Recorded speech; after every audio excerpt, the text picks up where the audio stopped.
even with all So that. I was told. You're not the first one telling me. I've seen this hand right before. I like it better here, but I still have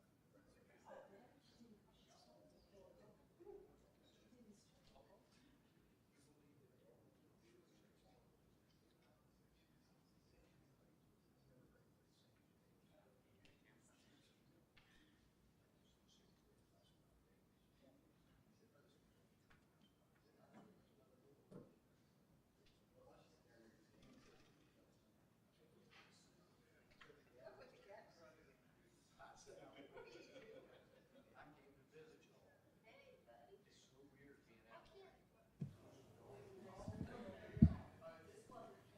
Okay, we will call this meeting to order. Okay.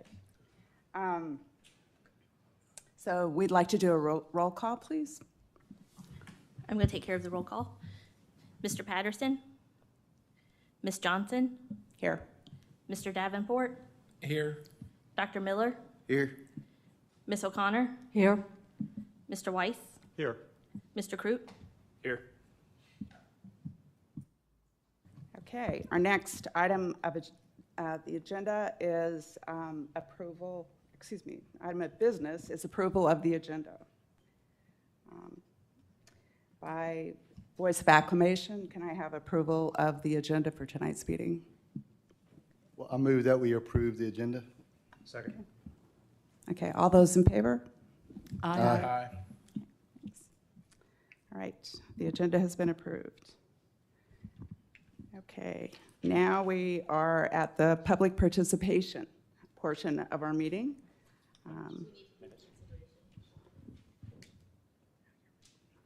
I'm sorry, please bear with me.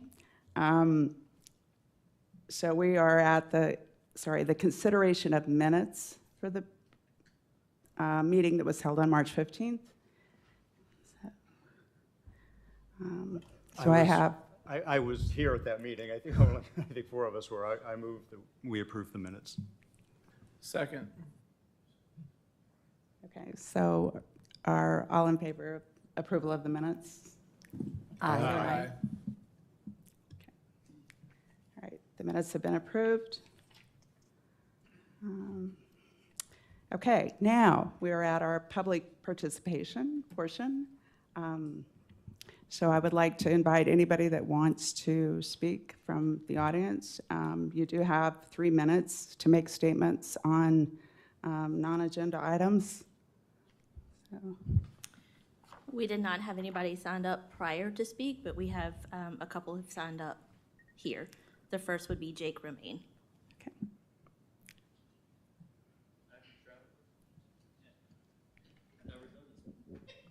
No, I don't get up here very often either. Good afternoon. I've noticed that it's been requested that about non-agenda items. So I won't talk specifically about the PUD, if that's okay. If it is okay, I would love to talk about that, but okay. Is it? It's okay. Okay.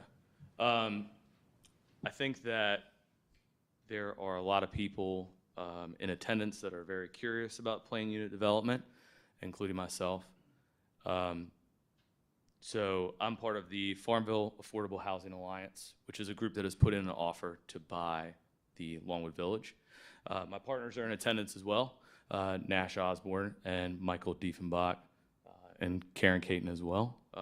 And we're very interested in purchasing this property, and we do not need this type of ordinance in order for us to proceed with our project. That's the main thing that we would like to put out as far as Longwood Village goes. I know there's been a lot of conjecture made about what is and what isn't happening there, but we are a very serious group. We're a local group with very motivated to do the right thing for the town. Me and Nash employ piles of people here that reside in town as well, and we're very cognizant of what needs the employees have that are at that income level. And if anybody has any questions for us, we're very happy to answer questions about what our plans are for the future for this project, potentially going forward. So thank you guys very much, and I look forward to fielding any questions from you guys. Cool.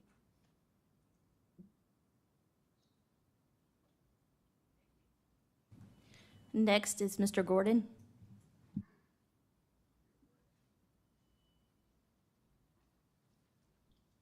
How's everybody doing this evening? My name, let me adjust this so I don't smack it, which I have done in the past. My name is Ray Gordon. I grew up here in Farmville. I moved back here recently, about a year ago. To tell you that I have roots in Farmville is an understatement. There's 3 generations of my family buried out there in front of the cemetery, what I call the Farmville Cemetery. My grandfather, my grandmother, my father's brother, Ray, for whom I am named, his name is also out there in front of the courthouse as somebody who died during World War II flying an airplane for this country. And a sibling of mine is also out there. So, that being said, I really have nothing at interest here other than what I see as a town's interest. I'm an attorney. I don't represent anybody in this town. I don't take a paycheck from anybody in the state of Virginia. So anything that comes out of my mouth is coming out of my mouth. It's not coming out about anybody else's mouth. And I'm not representing anybody here, all right? So I've spent the last 44, almost 45 years doing commercial litigation in D.C. area, Northern Virginia, and Richmond. The vast majority of that has been real estate development related work. I thought about, as I was driving home today, I was thinking about what I've done that sort of, I could bring to the table here in this thing. And what I remembered was I spent a lengthy period of time working for Fairfax County as outside retained counsel, reviewing all of their development docs, all of their subdivision docs, all of their site plans, reviewing them for legal compliance with state code, local ordinances, basically anything else the Fairfax County Board of Supervisors wanted to look at. So I know how to read this stuff, okay? And I've read a whole lot about this stuff, and I have a lot of questions about it. I also have opinions. I have an opinion as to the policy. I have an opinion as to the legality of what's being done. But I'm not going to share those opinions here tonight. I'm not going to do it for one reason, because I don't have all the facts, okay? I don't know who's pushing this PUD. I don't know why they're pushing this PUD. And I don't know why they're pushing this PUD now, okay? This is the kind of thing that ought to be in the normal planning cycle, okay? Now, there's one thing that could ameliorate my questions, and that's simply by having a full and honest discussion of the who, the why, and the why now of this PUD ordinance. And nobody's willing to talk about that publicly. And I'm not going to talk about it either, and I'll tell you why. When I came home this morning, in my mailbox was this, Farmville Herald's master plan, which of course is not really a master plan in the sense that you all would know a master plan is a land use matter. It's just simply a strategic plan. However, above the fold it says the following. One thing that's been mentioned a lot over the last few months. Mr. Gordon, your 3 minutes are up. There are. Wow. Can I go on for, give me 2 minutes? Does anybody object? I'll sit down. Let me put my glasses on. I can't really see. I'll go on if you give me a minute. I'll get it done in 2 minutes. Well, in any event, let me just go to the second page. And in the second page, it says, the current plan, which is the PUD plan, details multiple places in town where planned unit developments could make sense. One is the area of South Main Street and Clark Street down by the Sheetz gas station, all right? That's the Longwood Village Apartments. Everybody knows that. I decided to apply this PUD ordinance, which is in the package, to that particular piece of property.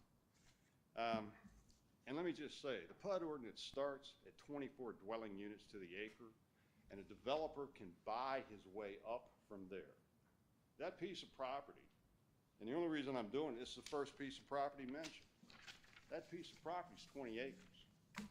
24 units to the acre and 20 acres, even I can do that math. That's 480 units potentially. If that's two people to the unit, that's 960 potential people. The PUD ordinance as proffered also applies to every 3-acre and larger parcel in Farmville. Now I want somebody here to tell me how many 3-acre parcels there are in Farmville. I quit counting after 25 because that's a magic number in the Virginia Code. I don't know how many there are. But with respect to this one parcel down behind Sheets, 480 units at less than 2 is roughly, what, 900 people? I then asked myself, is that a significant number in Farmville? I don't know. All I do know is what I could find is, I think there's, what, 7,000 people in Farmville, give or take? 4,000 of them are Longwood students, 3,000 citizens, okay, residents, full-time. Of that, less than 2,000 voted in the last election. That's a significant number. So, I don't know. I think it's inappropriate to consider this thing without a full and fair vetting of the entire issue. Don't put it up here piecemeal. We got the planning cycle. You have to have a new comprehensive plan in place by July 1, 2025. Why now? That's all I got to say. Thank you for your patience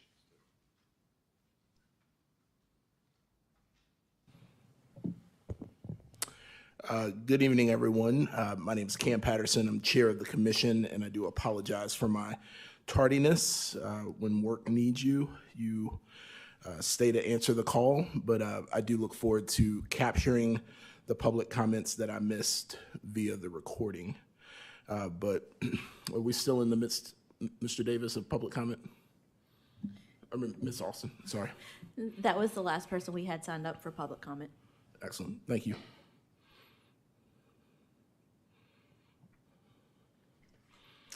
Alrighty, so we do not have a public hearing on the docket for tonight.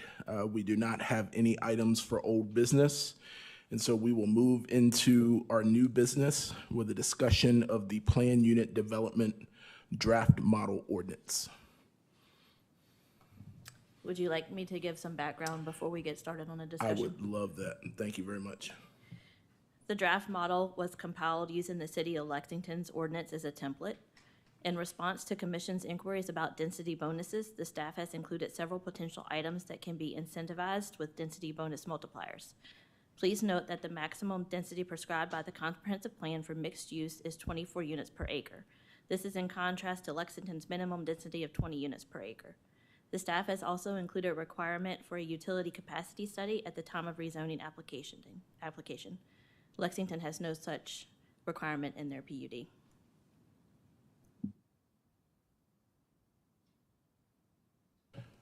Alrighty, we thank Ms. Austin for that staff report. As we dive into this, I would first open up the opportunity to ask any questions of Ms. Austin, but I think at this moment we can just dive in with comments and questions that you might have.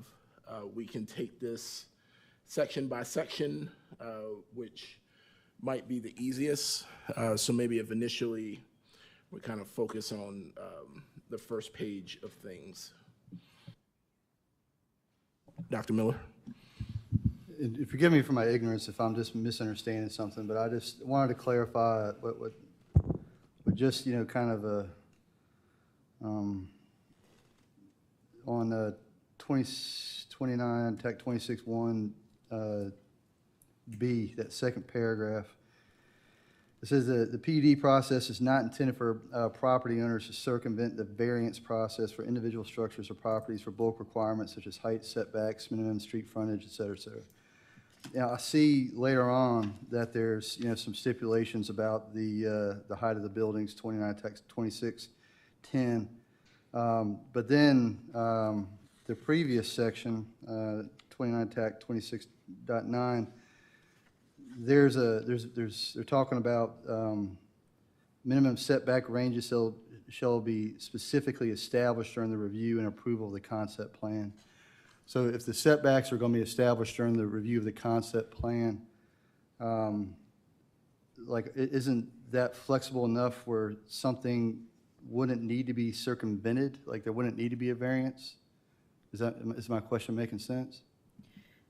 So that paragraph on the first page would circumvent one parcel owner with like a single family residence trying to come in as a PUD to not have to comply with the stated regulations in an R1, R2, R3, and try to get around the setbacks. I see. Okay. All right. So just it's ensuring that people can't use the PUD process to not get do a something done variance, PUD. to not Right. get a variance, Okay. pay the money for a variance. All right. I understand. Thank you.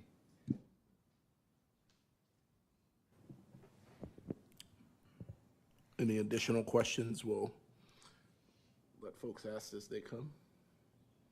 I have a variety of comments and questions having read through this, and some requests as well. Just in reading it, let me zoom out from it. Some of my comments and questions from the meetings that go back to November, in my view, still have not been addressed. One of them is, I'm not clear why we're looking at Lexington's ordinance in the first place. It may be a good PUD ordinance, but there are so many to use, and if we're going to use PUD at all. So, the answer has been, well, they have 2 colleges. Well, and we do too. Well, they also have 2 interstate highways and at least 3 or 4 U.S. highways. We don't. So what is it about Lexington's ordinance that appeals to the town staff so much?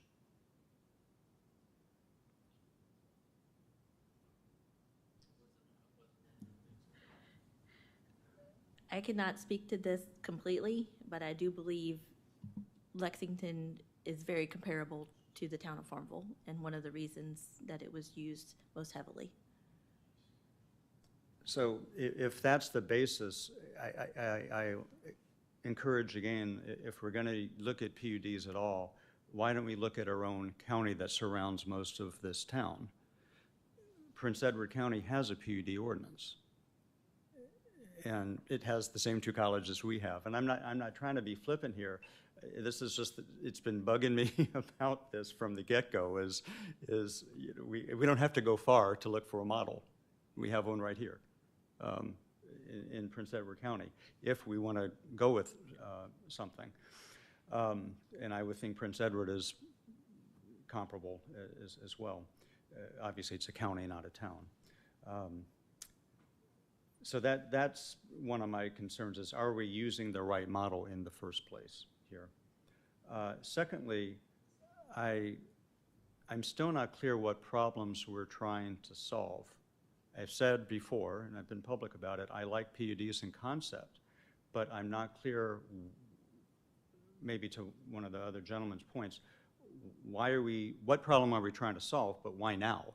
And are there other ways, whatever those problems are there other ways to solve it other than something as comprehensive as this PUD ordinance? And that brings up my third comment, which is, it seems like this is out of time, out of place. If we're going to look at PUDs, something that has such a comprehensive impact on the town, we should do it as part of our comprehensive planning process, which I disagree with one of the things the gentleman said, that we don't need a brand new comprehensive plan every 5 years. You just have to review our comprehensive plan every 5 years and update it as needed.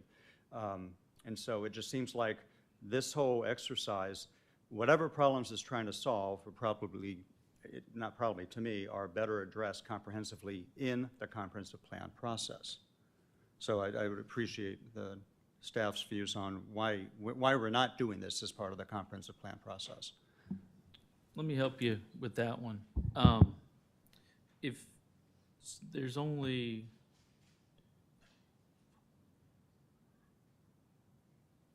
Rhett might be the only one that wasn't on the planning commission when the comprehensive plan was done. I'll just go through a few sections of highlight for you of where the comprehensive plan talks about parts of what we can do in town with a plan unit development. If you go to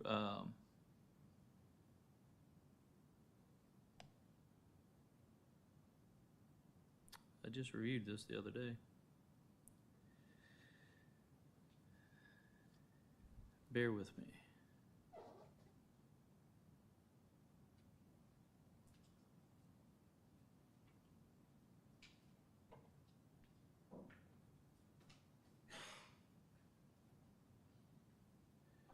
If you go to the section dealing with population and housing, the first sentence says, provide for the needs of a diverse community with quality, affordable housing for all. The next 5 strategies with that goal is encourage multifamily residential uses in designated areas where access to major streets and other places.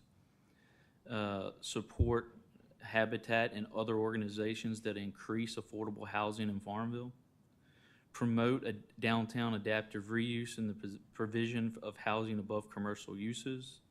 Use the town's development regulations to ensure that housing features benefit senior citizens, including universal design. Independent living apartments, small assisted living projects. Promote the development of condominium and townhouse residences that serve the needs of young professionals.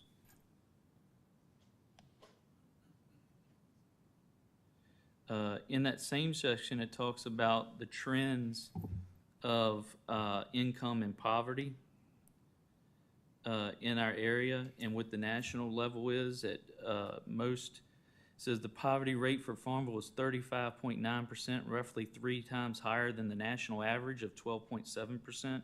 Obviously, this is during that time. And roughly 15% higher than Prince Edward County. College students with little income may be one factor in the statistic. Individuals in the 18 to 24 age category make up approximately 75% of those poverty in both Farmville and Prince Edward County. It should be also noted that poverty data is not calculated based on college students living in dormitories. So these figures would only represent those students living off campus. Talks about long-term growth. Downtown and new construction. Let me find another section for you. It talks about affordable communities are attractive for families and individuals to work and live in. Affordable can be measured in housing costs, comparative price of goods and income, and is used to compare the overall cost of living in Farmville compared to the region and the nation.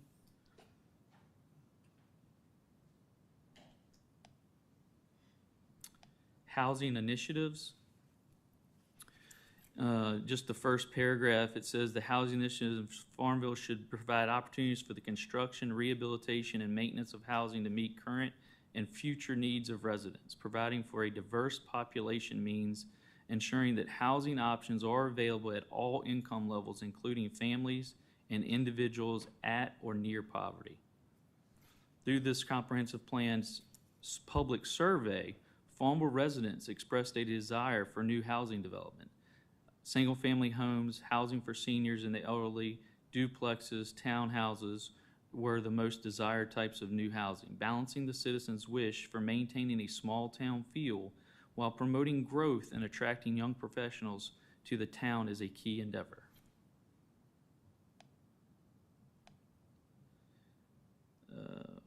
If you go to land use, another section,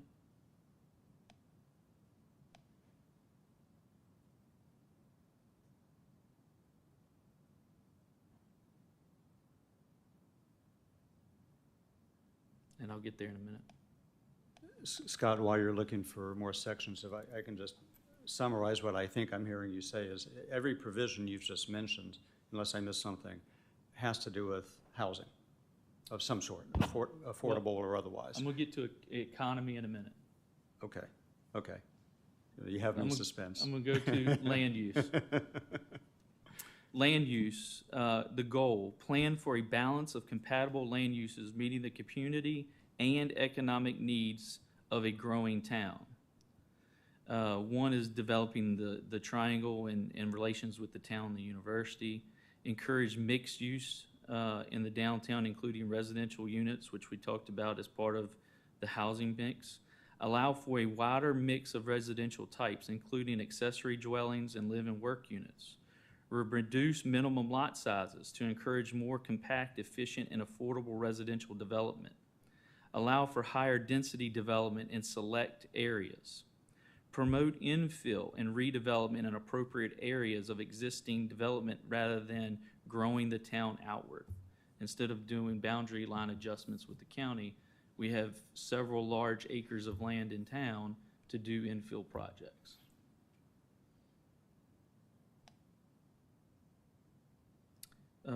Through that, if you go down to the future land use section, it talks about urban residential, up to 24 units per acre. Urban residential uses cover a range of designs from low-rise garden apartments with exterior corridors to larger apartment complexes or apartment houses with single entrances and may be rented or divided and sold as condominiums.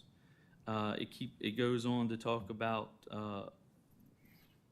other ideas of urban residential. So when you look at this, like Ashley mentioned, Lexington had 20, we put 24, because for those that say that our comprehensive plan doesn't talk about higher density and the purpose of planned unit development, it comes straight from that particular source, which is the comprehensive plan.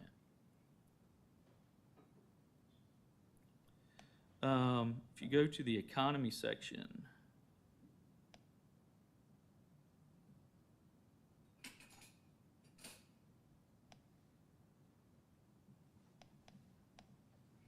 it talks about goals and strategies there. The goal, actively build a diversified economy that serves the many needs of Farmville citizens as an economic engine for the region. Create wayfinding signs, attraction, parking, points of interest. Work with regional partners to locate Heartland Workforce Development Center in town. Partner with Prince Edward County and Cumberland County, active recruit desirable businesses. Consider the town's need for a dedicated economic development person. Actively market Farmville to a tourist destination within Virginia and nationally.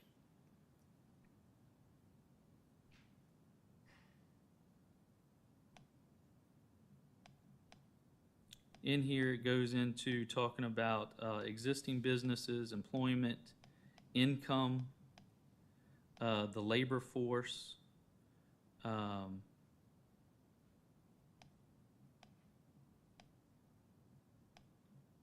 has regional conditions as well. I would look at those when it talks about how we need diversification in those businesses as far as labor force and the pay of those jobs. And the last thing I would say is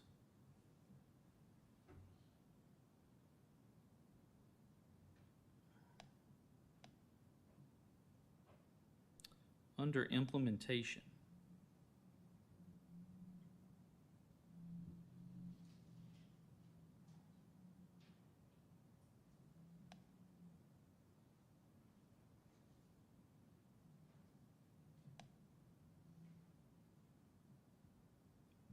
Nobody wanted to eat dinner tonight, right? Under implementation.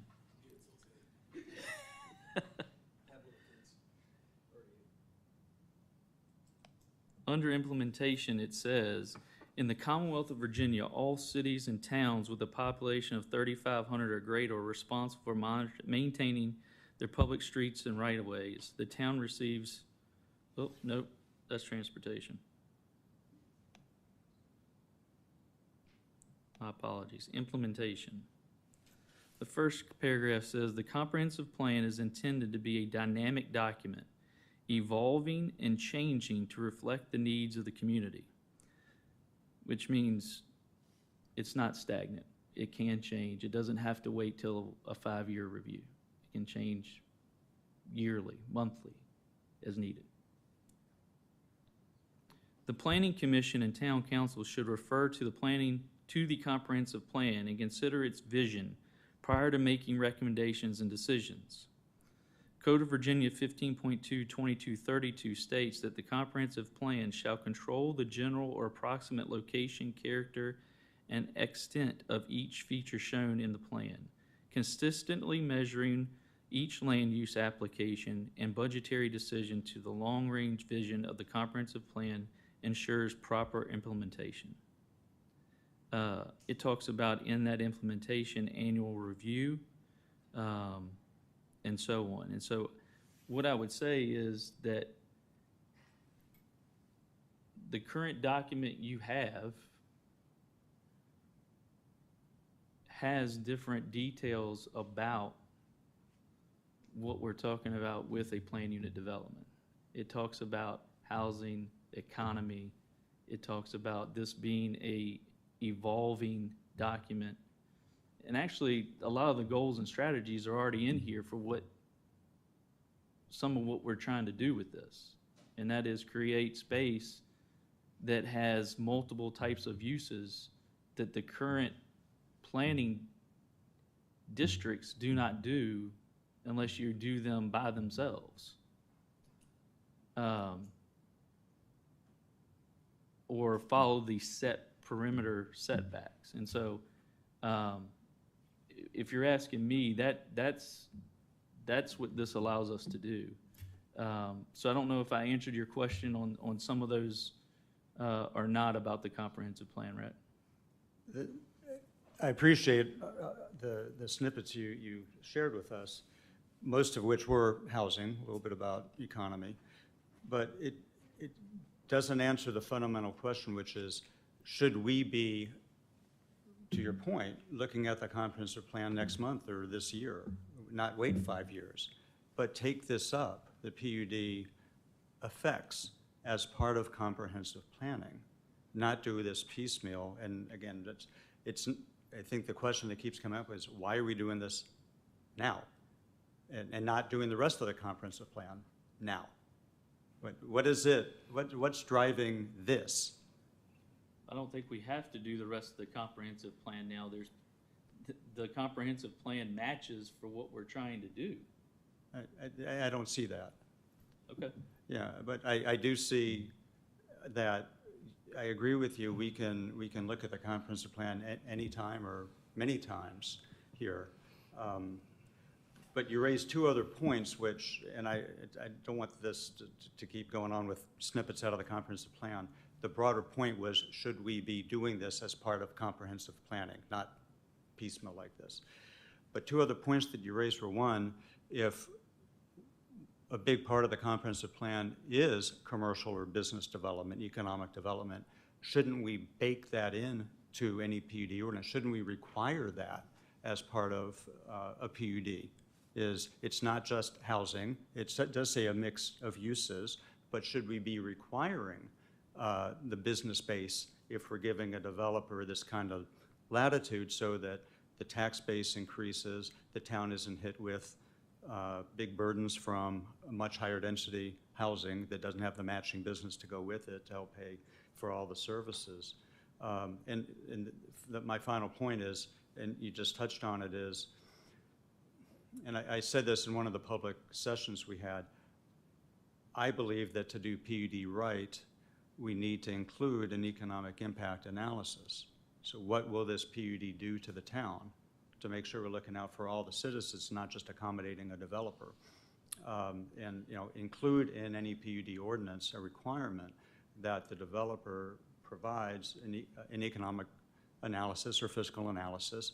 And if it looks like, you know, geez, this is going to cost the town some money to service this development, then the developer should pay for that.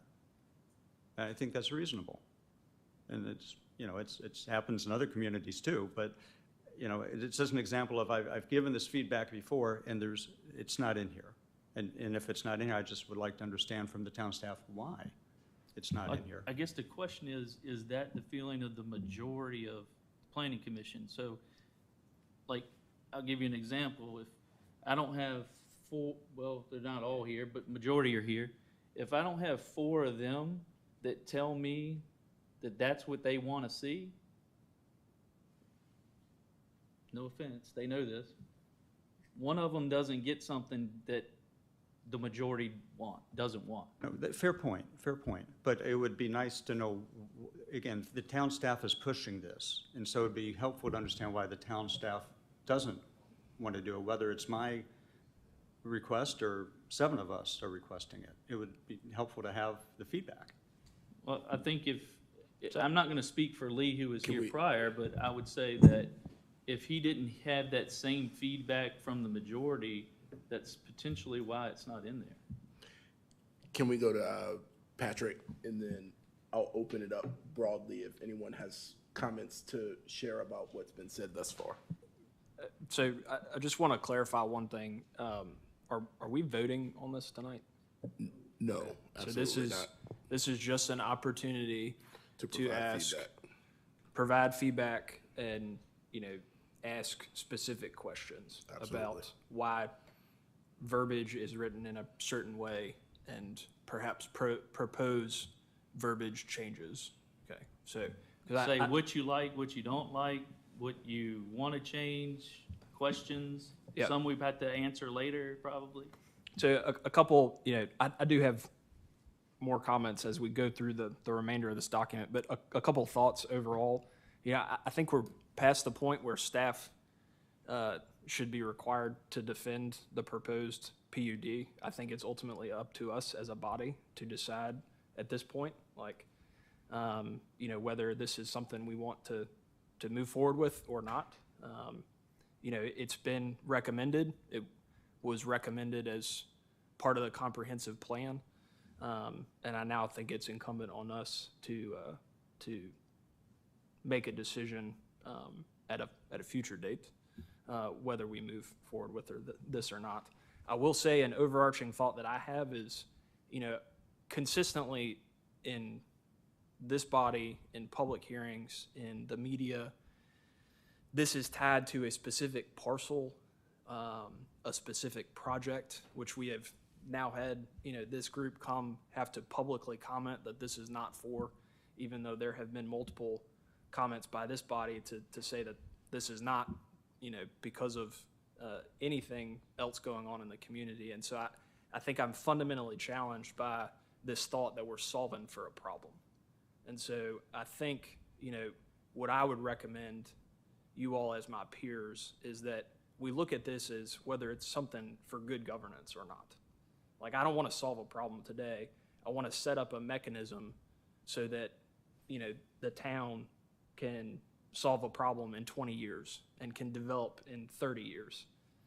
Because I respect Mr. Gordon's, history in the town, and my family's been here since the 17th century. So I think we need to look at this aside from, any particular parcel proposal, any developer which may or may not have been interested, and just say, is this a tool that we as a community can use at some point in the future? And if it sits on a shelf for the next 10 years because a developer doesn't want to use it, at least we have it. So that's how I'm approaching this, and I think we can go into some technical questions, but I just wanted to confirm that we're not at a point to vote on it yet. Confirmed. Anyone else? You can look further into the document if you've got things to elevate. Can I say something? Yep, Dr. Miller. Yeah, I mean, like, I still remember that thing from that certified planning commissioner's course, is that, part of planning is to, we're planning for the unborn. And so I deeply respect people's personal histories. I deeply respect people's economic interests, but again, I just want to, underscore that, I look at this as, we have a comprehensive plan that's, generational in its scope, and we're looking to, develop strategies that we talked about when we were talking about the comprehensive plan. We got a qualified body of individuals. We don't, have a busy itinerary ahead of us. Let's, take this opportunity to do something that other, municipalities have for the long range, for the future of Farmville. Mr. Chairman, also, we don't have to cover every single bit of this tonight. If at some point you decide you've had enough and you want to do it again next month and the next month, that's fine too. I move that we, I'm just getting started. I'll come at this from two angles. High level, since this was presented to us, the first thing that came to my mind is when I first started working with the Planning Commission, I was given a book by a good friend of mine, but he was involved in government at the time, but it had to do with planning. And one of the things that stuck out to me as I was reading through the book is I saw the cookie cutter approach that a lot of community planning has taken over the years. And even in the mid-90s, it was starting to be recognized, in this book at least, so that I would source if I had it. They were starting to recognize that those cookie cutter things weren't what people always wanted. And that's what, in my mind, since this idea has been presented, is something that people in our community, developers, local people, anybody could potentially use this mechanism, I think is the best way it's been put tonight, to come up with a creative plan that's beautiful, that does meet needs of a wide range of people. And so I look at it from, this is about a process and a plan and having the mechanism there. There is no project. I've been asked over and over and over if I have any information about a project, and I don't. I would tell people if I did. I don't have any information about a project. And that's, I put my hand on the Bible and say that. And I think, Rhett, that's why you're so curious, because you also don't have information about a certain project. This is about a process, and if we want that process in place or not. So that's high level, my thoughts on this. Looking through this document, I had a couple questions, and it basically has to do with, so the application process starting at 29 TAC 26.13. Rhett, I think, brought up a valid one. This would go all the way down to 3B, where it's additionally an environmental impact study, utilities capacity impact study, and traffic study would be required.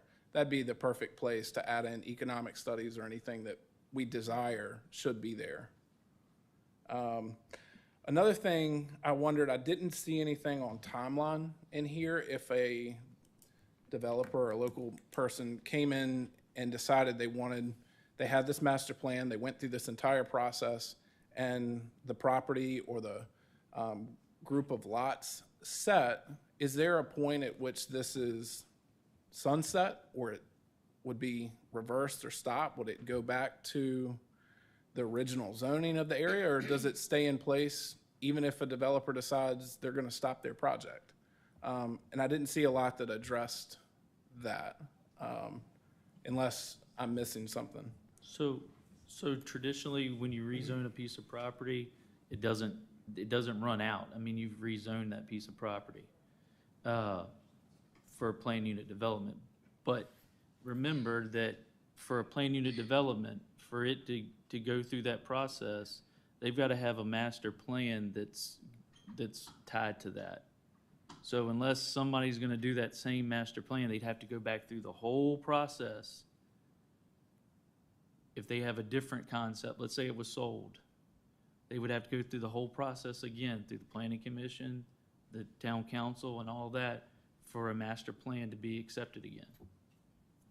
My only question was does it run the risk of creating, or my question in my mind, I'm just thinking out loud, do you run the risk of then having a piece of land that is blight in the community that sits and gets overgrown because a developer's chosen to stop progress? Is there a way that we can address that? Or if a developer decides to stop progress on a plan, it just sits until it's potentially either rezoned, comes back to us and is rezoned, or is put back in a different PUD master plan? I'll give you an example. I mean, there's a project that started before COVID on, yeah, that street has like 4 names. So it depends on what section you're in, but Vernon Street. So just as an example for that one, he's already had as his plan approved. It's just sitting there. It's not going to change. He doesn't have to come back and do anything else. The only thing he's going to have to do now, though, is the building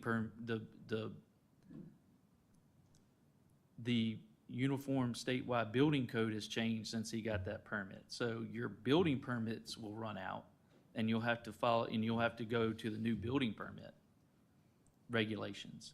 But but there's nothing for us to do on that piece of property that he owns that he's gotten the site plan approved for. I guess as direct as I can say, is there a legal way that we can require a certain time frame or anything that is even possible to do that? Or is that just, it's their property, if they decide to pull the plug, it's their property, they pulled the plug? Or slow down on work or progress, or they could take 10 years to do it.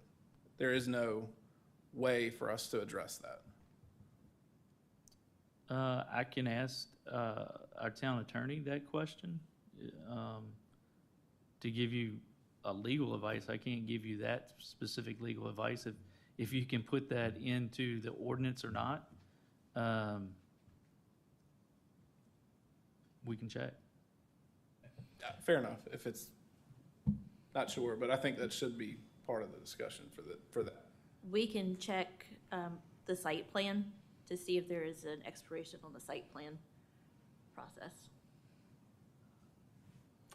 But what phase are you talking about? The rezoning piece or the actual master plan piece? Because there's different sections of this that's different. Yeah, maybe to be clear about it, I would be speaking, and I don't, I'd be speaking about once they've gone through the entire as it's presented. Let's just say theoretically, as this is presented, they've gone through the entire process, they've got their master plan approved, and the town council is, excuse me, Bixby or something wanted to listen in.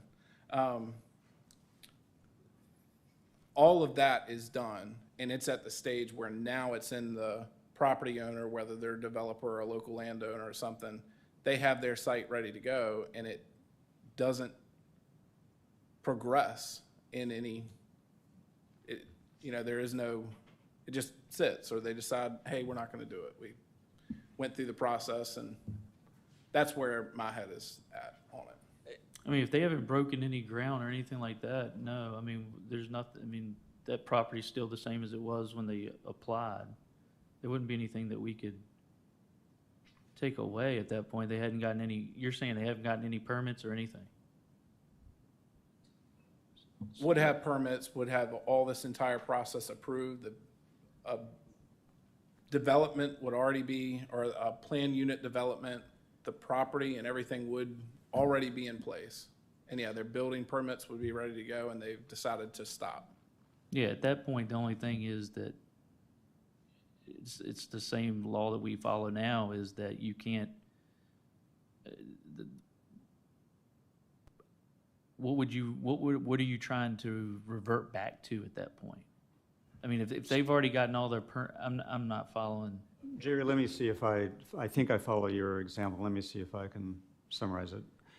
Let's say that there's a PUD ordinance of some sort in town, and the developer gets approval for a PUD, correct? Right. Okay, so it's gone through the entire process, all the public hearings, everything. Council has voted, approved, correct? So far, so good? Okay. and then the developer does nothing after that approval? Or is, in your example, the developer starts and they pulls building permit, does something to act on that approval? I want to make sure I understand your example. Where does your example stop?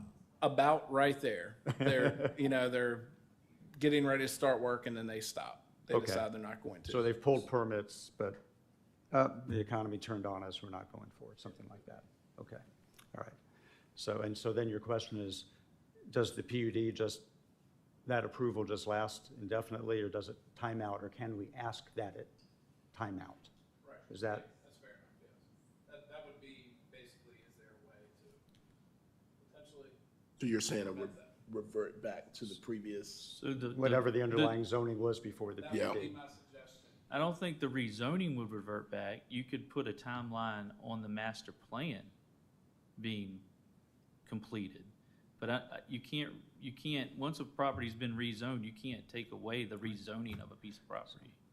So the issue you're raising is, in shorthand, vested rights. What you're talking about is vested rights, and can those rights be taken away once vested? And despite my training, I'm not going to sit here and be a lawyer, play lawyer. So I do think it's a good question. When do the rights vest? And I think it's a good question to ask the town attorney. I get what you're asking. When do the rights vest and it just stays PUD?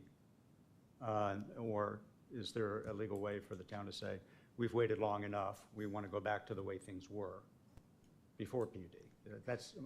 Am I understanding your example? Yes. Okay. That's a fair question. So any changes to the master plan would have to go before council. So it's either built. Changes of the master plan, yes. Yes, so it's either built to the master plan or any changes are brought But to council. Jerry's question So- isn't about changes. So his question is, if a different developer came in and wanted to use the same master plan, could they? That's where I'm confused is, I thought you were telling me at one point they had gotten all their permits, but now you're saying just, I assume he's talking about the property itself, not that was what I took away from that. Yeah, it could be, I understand that if the PUD has been approved, the master plan has been approved, that it could transfer owners and somebody else continue to the same development that was approved. I understand that. It's basically, is there a timetable on this of when something is submitted in the master plan to be completed? Do we have a way to basically, if it's not going to develop that way, of, okay, well, this master plan is not happening. We don't have anything in the current code if we do a rezoning and somebody does not go through with what they had planned to do for that rezoning. So if somebody zoned a piece of property from B2 to B3 and then decided not to go through with what they were planning to build, there's no way to revert back to B2. Yeah, and if that's and that's a great example of it, and I think we've got some recent examples of it too.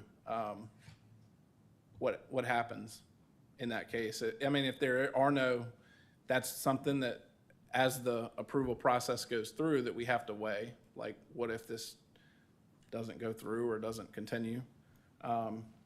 That's okay too, but I just want to understand it completely if we can't put anything in the application process that sets out some type of timeline for completion, or even just say there's a bullet point of what is the projected timeline of completion or something. I don't know, but I think, I think so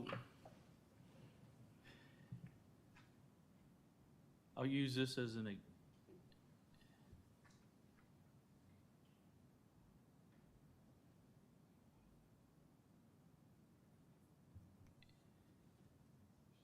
if you do that, then you'd have to have some mechanism.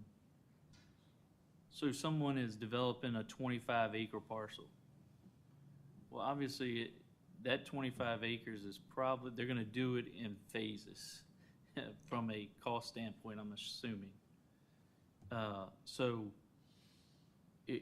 you would have to be pretty specific. I mean, one, we'd have to figure out if we can even do that or not.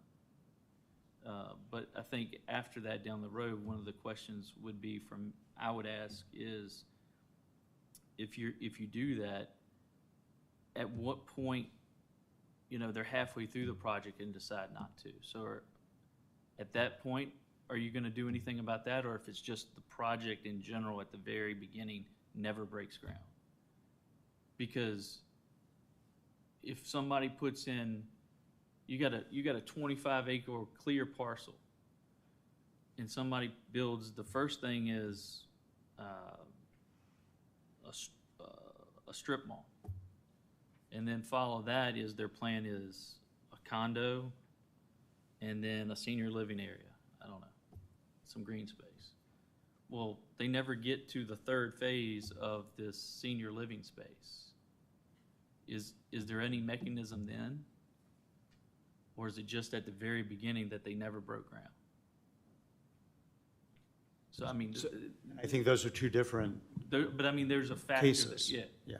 I think I would like to see, I think the first question here is like, is any of this possible, right? And so, like, we don't have something in current code, which is a consideration, but I do understand the intent. And while, current zoning is a good example, potentially the size and scope of a PUD is much larger. And so, we're not a protected community like Northern Virginia or Hampton Roads, where economic turbulence is a little bit less impactful. So I do think there's a possibility, as we've seen, in current properties, that things change and things don't get developed. And so is there a mechanism to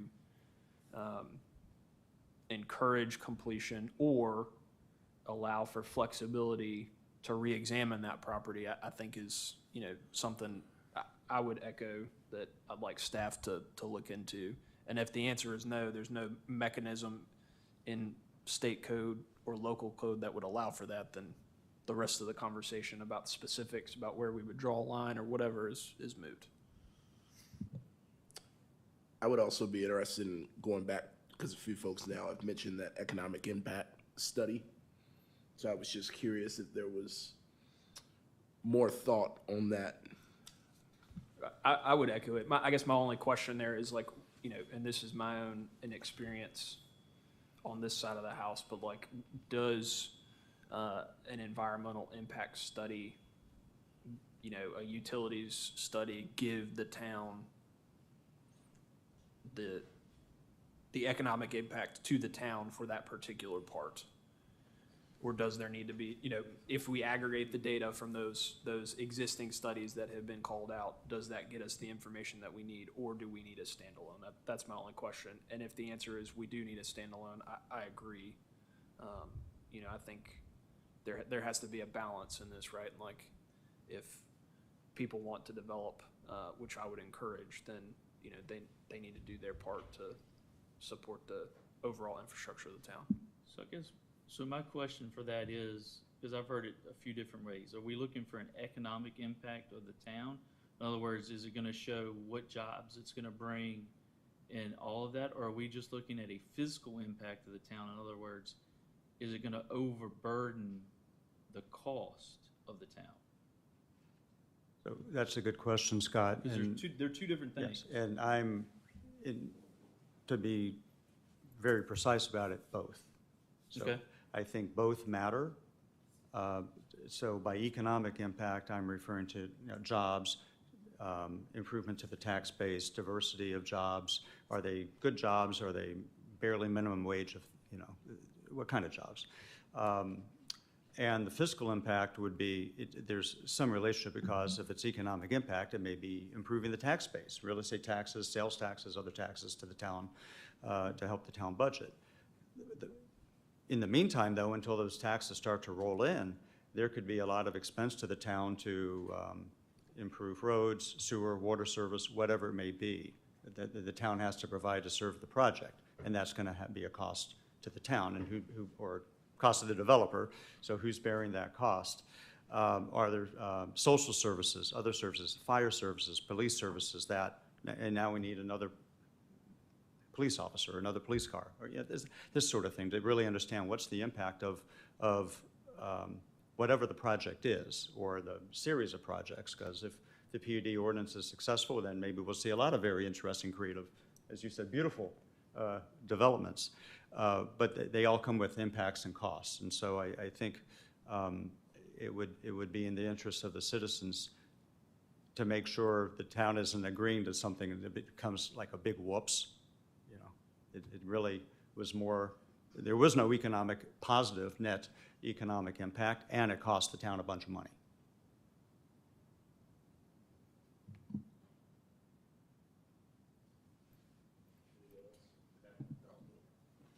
Yeah, I wonder, is it appropriate to kind of include some kind of threshold? I mean, if we're talking, like someone wants to do a PUD on 3 acres, that doesn't seem like it's going to be a major, cause a major splash. Is like, can we, say like there's a certain amount of, dwelling units or a certain amount of acreage where, that triggers what we're talking about here? That's a good question too, and I remember, I think, Cam, you asked that. I would in one be of the interested sessions in that. before. I Yeah. think it was a work session, and I called in for that. And I thought a lot about that question, and I come down on the side of no. I think if it's a 3-acre project and has small impact, it's easy to quantify the small impact. It should be easy enough to say, I'm just building a convenience store and 10 apartments. It shouldn't be a big burden on the developer, because the flip side is the town is going through a lot of steps to consider and ultimately approve or disapprove it. So I don't think it's putting a lot of task on the developer. I mean, they got to do environmental anyway, and the utilities. And utilities, by the way, could be, I'm not sure what's meant in the ordinance, because it's not defined what the utilities analysis is, but some utilities are town utilities and some are private utilities, like Dominion Power, the cable company. Those are utilities too. So I'm not sure what was meant there, but adding economic impact, economic/fiscal impact, should not be a heavy lift for the developers, and professional developers are used to doing this anyway. This is not an unusual request. I guess that if someone comes in and they develop, a single family community, like, I guess by right, they wouldn't be obligated to do that. But they'd still be, adding as many dwelling units, as a minimum, potentially as a minimum, 3 acres. Someone did some, multifamily housing by right, we're not asking them to do that. So, are we kind of pitting, we're kind of creating special classes of people and asking, some folks to do something that we're not asking other folks to do because of good reasons? Well, that's, I think, by definition, what a PUD is. They're asking to do something special that not everybody can do without all these approvals. So I think I just come down on the side, it's a fair trade. If a developer wants to do something that is basically a special permission, then let's make sure we know what the town and its citizens are getting into with this special permission. And I agree with Rhett. I don't think, you're not going to say, well, you're only 3 acres, so you don't have to do an environmental impact study, right? And a larger piece of property would have a bigger impact on the environment. So, you got to make it across the board for all these things, I think. And I think it makes sense to look at what is it going to bring in and what is it going to cost us to have it in, no matter what size it is.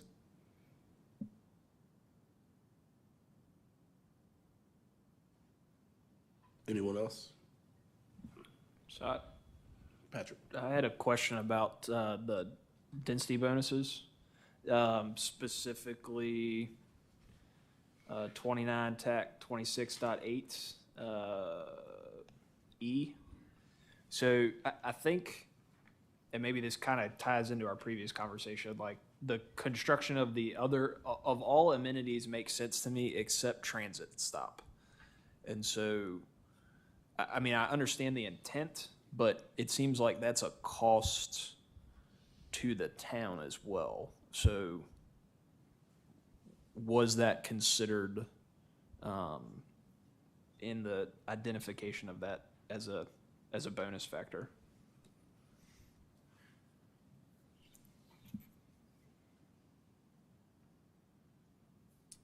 think it goes towards not just a bonus factor, but is there a need for that as well? I mean, if we can, you're talking if it's 25 acres, maybe there's a need for a transit stop in that area, outside of going from, if, let's say you're on the other side of Marywood Farms Road,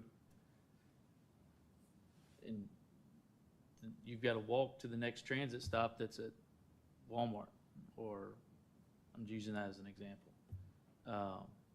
Is it needed for, do you have enough, is there people there for that? I think it can be reviewed. Yeah, and I don't disagree with what you're saying, and maybe this is some scar tissue from even before your time here, but I remember a time when expanding public transit in Farmville was very challenging and at some points very painful. So I just I just want to, not create a situation in which we're rewarding the creation of an amenity that then creates a burden on the town. Yeah, I don't want to go back to that again and reading, but I think in the, if I remember correctly, in the transportation section, it talks about more methods of creating methods of transportation and enhancing what we have. So I don't think it's against that necessarily. No, and again, I completely support expanding public transit. A majority of the people in this room have probably seen me walking around with my 2 kids in their stroller. I'm all for it. I just, I don't want to, create a situation in which we're rewarding something that then we have to struggle to support. And so I'm just interested in how that calculus comes together.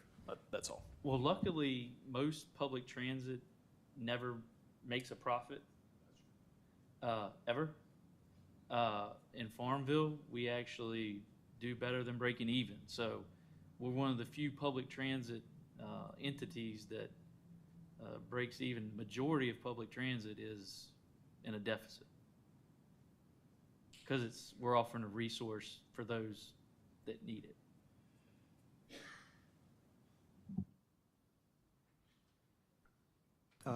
I have a question. Could the staff help me understand one of the provisions? I had some questions that Patrick was going at, but before I lose this thought, the permitted uses generally section, which is 29-26.3, 29-26.3. I'm not sure how to interpret this, so I wonder what staff meant. So it says all uses permitted by right in residential, commercial, and industrial may be permitted in a PUD. Number one, we don't have industrial districts, so this is probably just a carryover from the Lexington ordinance because this town doesn't have industrial. So eliminating that, residential and commercial by right may be permitted. So does that mean, for example, if I have an R1 property and I want to do a PUD on it, that any use by right in residential or commercial can be done in R1? That's one way to read that sentence, or it's just R1 by right uses are what I can do under a PUD, not residential and commercial. So you would no longer be zoned R1, you would be zoned a PUD, but those R1 uses would be allowed, as well as those commercial uses. Which we would strict industrial, take out industrial district. I would also say you probably need to break out residential and say what residential zones would be allowed. Yeah, because that's a really broad permissive sentence there. Just read it in plain English. And an example I couldn't help but think about was the neighbor behind me has a very large tract of land. I don't know what it is, 16 or whatever acres. I have a normal-sized town lot, and my vacant one is too small. But I try to put myself in the shoes of, what if I wanted to use this PUD? Well, my neighbor could. It's R1, and it's a big piece of property. And so I thought, so could I end up with, to your point, it's not going to be R1 anymore. It's going to be PUD, surrounded by R1s. could I suddenly have a lot of commercial and whatever else is allowed by right based on this sentence? So this could have some, granted, the town council ultimately can say, no, we're not going to approve that. But my point is, things could get approved that have some unintended consequences here, where you start ending up with an odd mix. So that's why I wondered about how that sentence could be interpreted. And then it says additional uses specifically enumerated in the master plan, which you've commented on, may be permitted by right.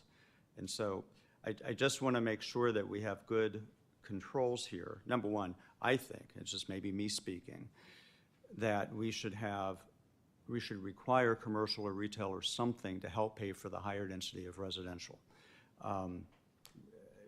as opposed to be permissive. That's just, I think PUD's done right.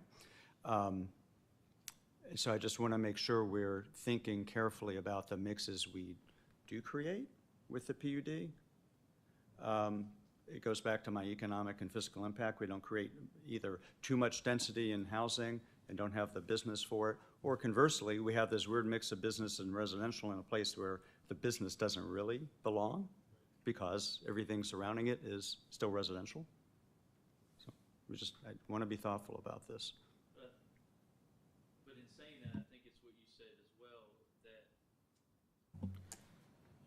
that's where the master plan would come into effect of between you all and the council of whether that fits for that area, their master plan. I mean, in your example, I can't see this body or the council approving on First Avenue a commercial piece with that housing piece. So I think it comes back to the master plan. I think what this is exactly what it says, permitted uses generally. In essence, generally in a planned unit development district, the use is permitted by right in residential. And I agree with Ashley and you on this.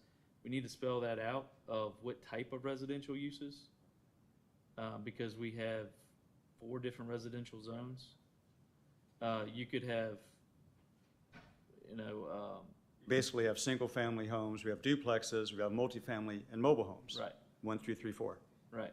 Right, in that order. So you would want to specify that.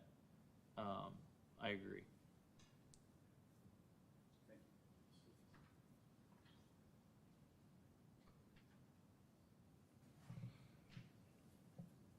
Questions from the body?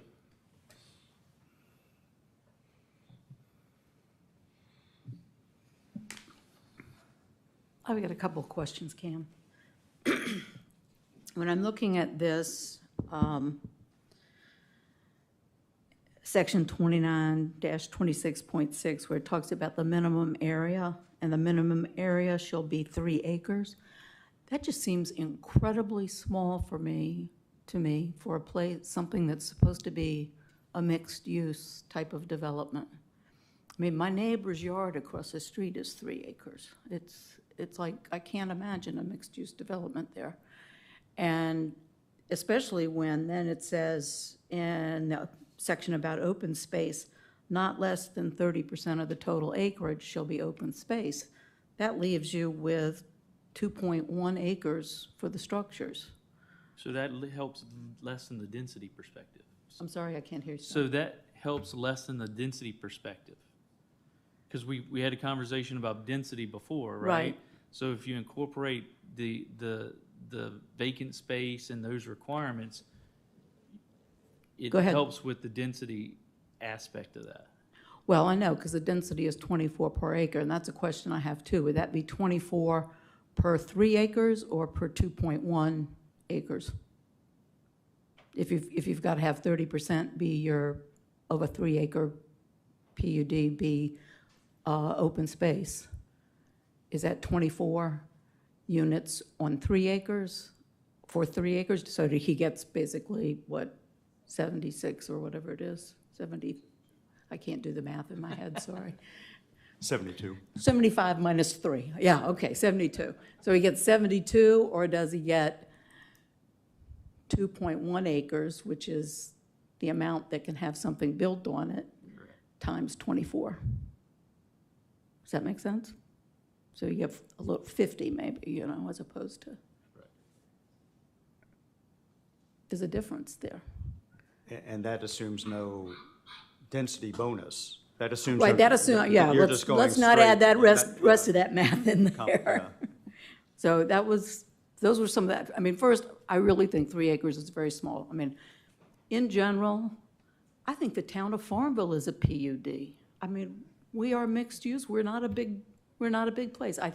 When I went through the planning commissioner training, the examples they gave of PUDs were Reston, Brander Mill, places in Chesterfield, and we're not that.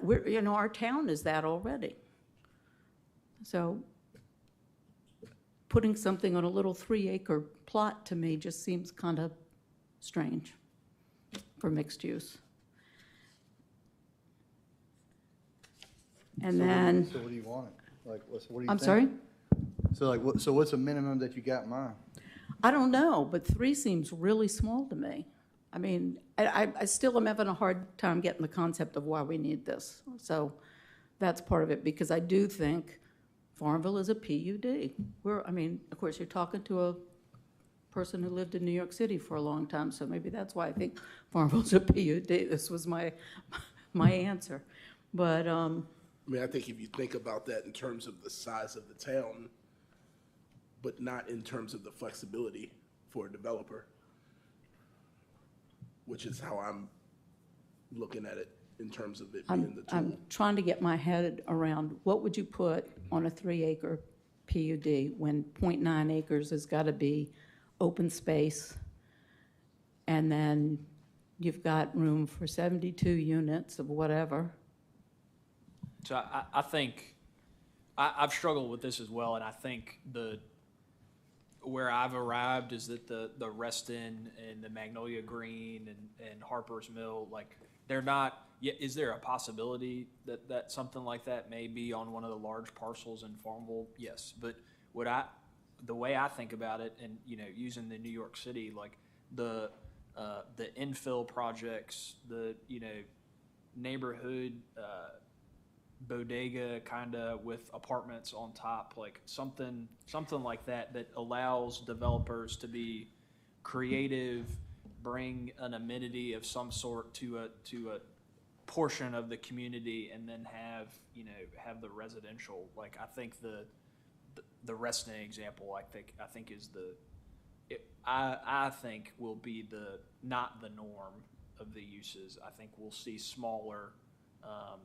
developments that are creative, that use topography and things of that nature. And so that's why I would say I like the 3 acres, because I think if a developer can come in and meet the green space requirement, meet the mixed use, put it next to transportation, and make it work and be cool in a 3-acre, more power to them, kind of thing. That's my impression of it.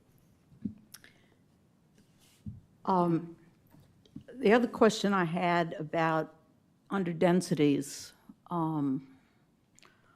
number C, where it says a density bonus of 0.15 may be achieved where a project is located within 1,320 feet traversable by a pedestrian on an improved accessible surface in right-of-way dedicated for such purpose to a college or medical campus. And I'm not quite sure what the intent of this is, unless we're trying to get PUDs close to Longwood and close to the hospital. But I also want to know what defines campus. Longwood owns lots of properties. Is the campus just the triangle, or is part of campus 309 Beach Street that they bought from me a couple of years ago?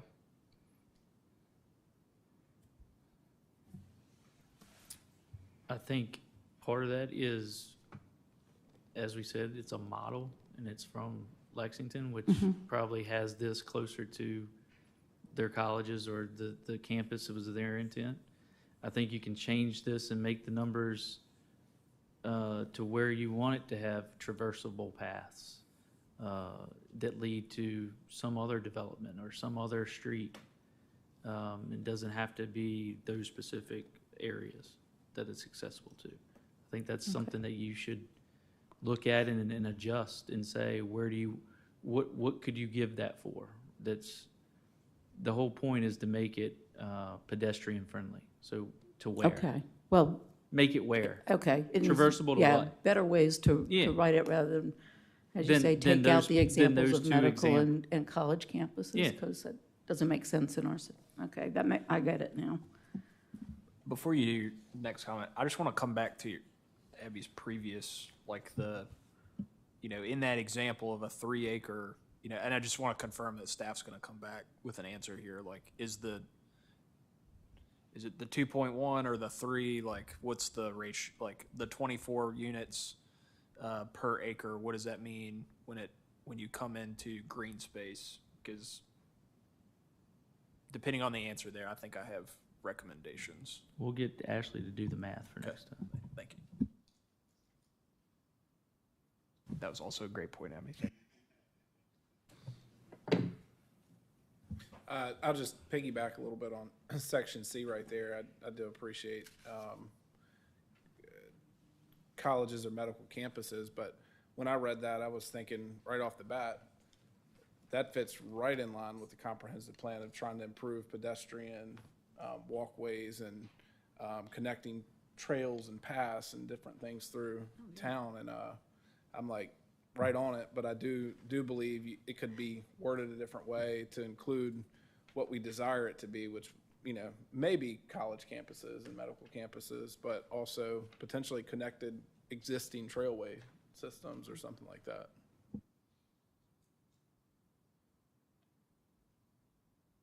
While we're on the density topic, can the staff help us understand, or at least help me, maybe everybody else understands it, item B as in boy, the one about density bonus based on economic impact may be achieved for PUD districts which benefit from a mix of retail, office, and residential uses as follows. I'm not sure how to interpret that, but maybe just in your words, what does that mean to you? What's throwing me off is, number one, based on economic impact. I presume positive economic impact, not negative, but it didn't say that, may be achieved which benefit from a mix of. The B is worded very differently than all the other density bonuses. So I wasn't sure what it meant. And the bonus factors are, by comparison to, say, the last one, which is affordable housing, are comparatively lower.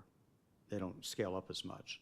So it seems like Lexington was incentivizing maybe commercial uses somewhat, but incentivizing affordable housing a lot more, as I interpret the numbers.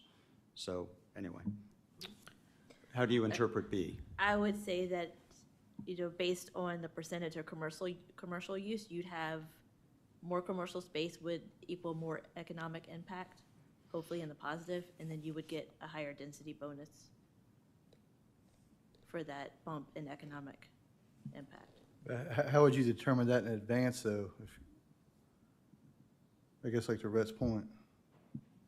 I would say it would be the total building floor area, which is the 20%, 30%, however much total square footage you were dedicating to commercial uses.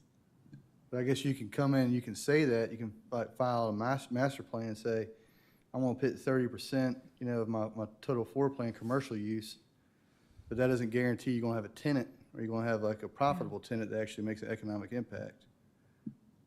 Right. Just part of the master plan is that they put it in there. Whether that happens or not, we're not going to know. So I'd say, Rhett, are you saying pull that? Well, I think that's, you pull what, the whole section or just the economic impact phrase? The economic impact. Well, that brings me back to, I think all of the PUDs should have an economic and fiscal impact analysis, regardless of what they're proposing exactly. But I agree with the way you summarized it, like how is this economic impact, quote unquote, determined pro forma up front by just based on an analysis.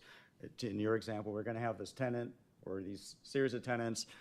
We're going to be charging this range of rent, and so we think it's going to make X dollars and produces whatever recycling effect or multiplier effect in the town because, people start spending more money. I wasn't sure how to interpret it, that's all. Yeah, So maybe- so it sounds like you're recommending that we pull out the impact from B and say a density bonus based on the percentage of mixed use or commercial use in the master plan? I think yes, it's something along those lines where assuming economic and fiscal impact is a requirement for everything, then it doesn't need to be spelled out in this one section. But two, that brings up the next point is, I don't know why Lexington was incentivizing the way they were incentivizing. And it's, again, I'm big on economic development, if that wasn't clear. So I would like to see, if we're going to have a structure like this in the PUD ordinance, I would like to see us be more equivalent in our incentives, if not stronger in our incentives toward business versus housing. Because we're incentivizing more housing and less bringing in the tax base, bringing in commercial activity, if I'm reading these numbers correctly. So the chart here, the percentage total building floor area on site and commercial uses, you believe those numbers, the percentages should be higher, or no, I'm sorry, the bonus factors should be higher. Okay, I would agree with that because in general, at a high level, and I may be, just speaking rhetorically here, that alone, when you've got businesses and mixed use in an area, having the density be higher or potentially higher makes sense to me because they're not running over across town 2 miles away to go park in Walmart's parking lot to get 2 gallons of milk or whatever, when maybe it's available to them right there in their complex or something to that nature. So this totally makes sense to me, but I can also see potentially pushing that higher. I would even entertain agreeing with that maybe we should encourage that more. So I don't disagree with any of that. I think some equity in the bonus factors makes sense to again allow some developers to do what makes sense to their business model and the parcel of land they're using. My question though is the best way? And in my mind, B is really the only place that we're incentivizing commercial use other than providing the PUD process, as a whole. And so I will say, I wonder, if this is the best way to incentivize commercial use. And maybe my question for staff are any of the other PUD examples that we've reviewed, is this the standard or is there another mechanism?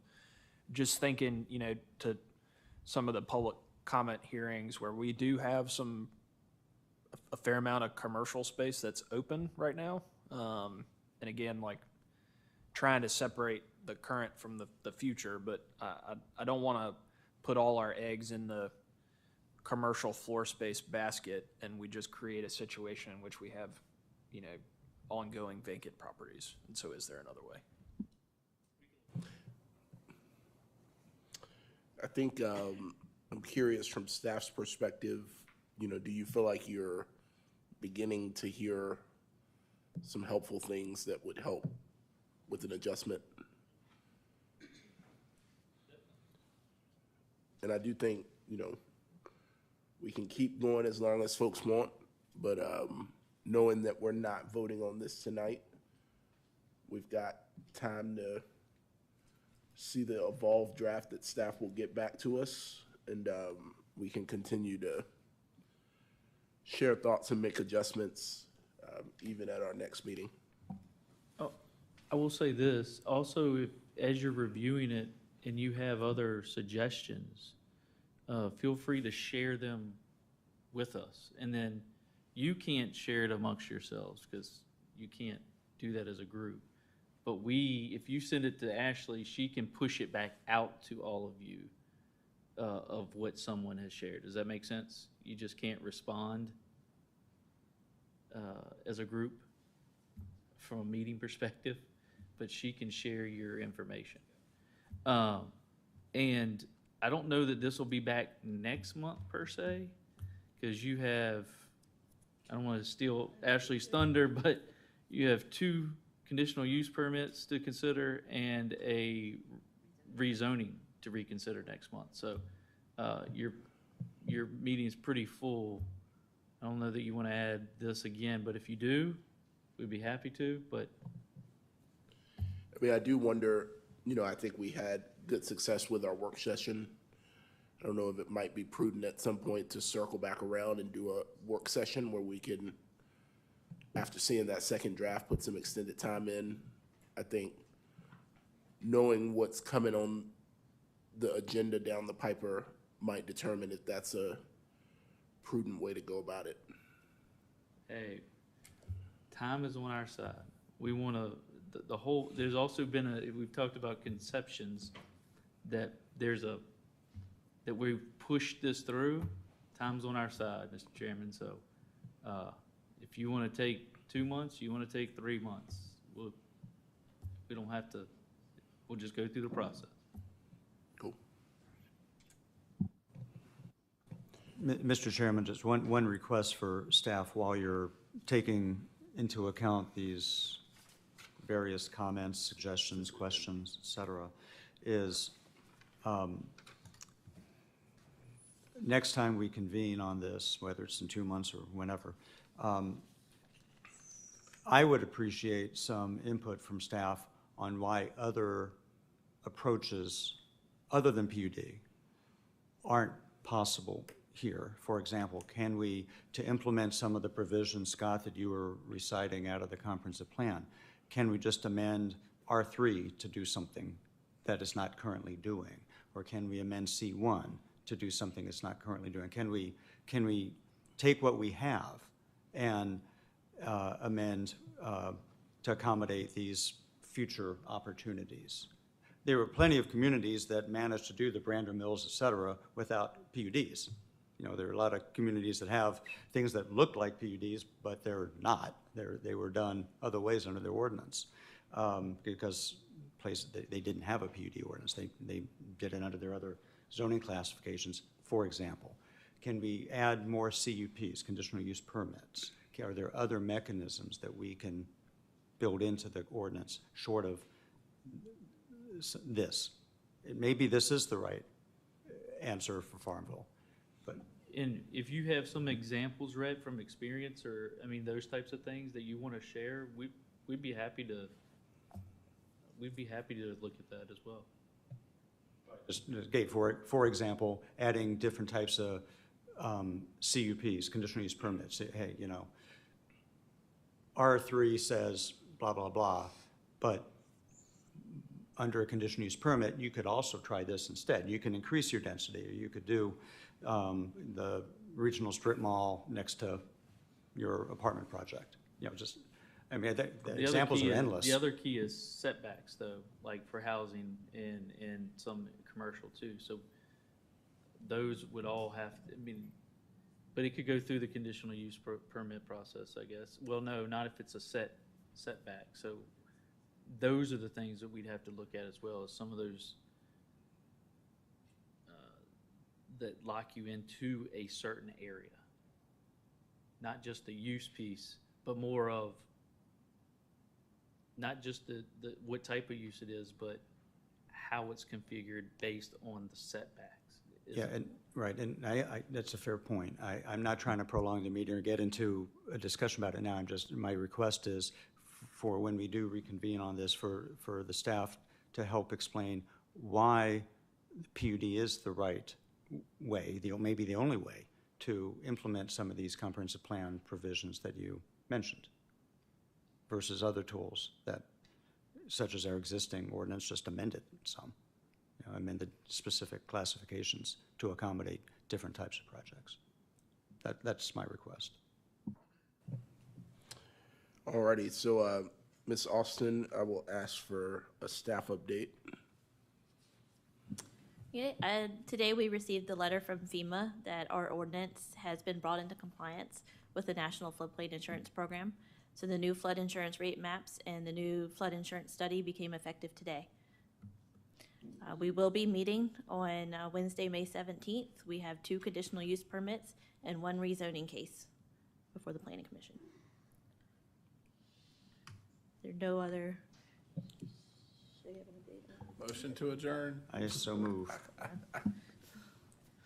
All those in favor of adjourning the meeting signify by saying aye. Aye. Opposed? Perfect. Have a great night.